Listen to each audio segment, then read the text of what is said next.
ஆண்ட பரம்பரை என்பதை மனதில் வைத்துக் கொள்ள வேண்டுமென சாதி ரீதியாக அமைச்சர் மூர்த்தி பேசியது சர்ச்சைக்கு வித்திட்டுள்ளது. மதுரை தமுக்கத்தில் நடைபெற்ற தனியார் நிகழ்ச்சியில் அமைச்சர் மூர்த்தி கலந்து கொண்டு பேசினார். அப்போது ஆண்ட பரம்பரை என்பதை மனதில் வைத்துக் கொள்ள வேண்டும் என்றும் பல வரலாறுகள் மறைக்கப்பட்டுள்ளதாகவும் தெரிவித்தார். தற்போது 5 பேர் இறந்து போனால் கூட பெரிதாக பேசப்படுகிறது என்றும் சுதந்திரத்திற்காக 10,000க்கும் மேற்பட்டோர் இறந்து போனார்கள் என்பதை வரலாற்றை புரட்டி பார்க்க வேண்டும் என்றும் அமைச்சர் மூர்த்தி பேசினார். இது ஆண்ட பரம்பரை என்பதனை நீங்கள் மனதிலே வைத்துக் கொள்ள வேண்டும் என்பதற்கு வரலாறு, பல வரலாறு மறைக்கப்பட்டிருக்கிறது.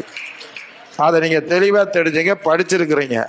இன்னைக்கு 4 பேர் செத்து போனேன், 2 பேர் செத்து போனேன், அதுக்கு ஒரு பெரிய இது வேண்டாம். ஆனா சுதந்திரத்திற்காக இந்த சமுதாயம் 5000 10,000 பேர் செத்திருக்காங்கன்றத நீங்க வரலாறு புரட்டி பார்க்க வேண்டும். நாயக்கர்கள் காலகட்டத்தில் கொள்ளையடித்து செல்லும் பொழுது தங்கள் சமூகத்தை சேர்ந்தவர்கள்தான் முன்களத்தில் நின்று 5000க்கும் மேற்பட்டோர் உயிரிழந்ததாக அவர் தெரிவித்தார். படிப்பறிவில் பின்தங்கிய காரணத்தினாலேயே நமது வரலாறு வெளிக்கொண்டு வரப்படாமல் மறைக்கப்பட்டதாகவும், ஆனால் தற்பொழுது அந்நிலை மாறி வருவதாகவும் அமைச்சர் மூர்த்தி சாதி ரீதியாக பேசியது சர்ச்சையை ஏற்படுத்தியுள்ளது. பெரிய படையெடுப்புல கொள்ளையடித்து செல்லுகிற போது இந்த சமுதாயம் தான் முன்னுக்கு நின்று ஒரே நேரத்தில் 5000 பேர் இறந்திருக்கிறான்.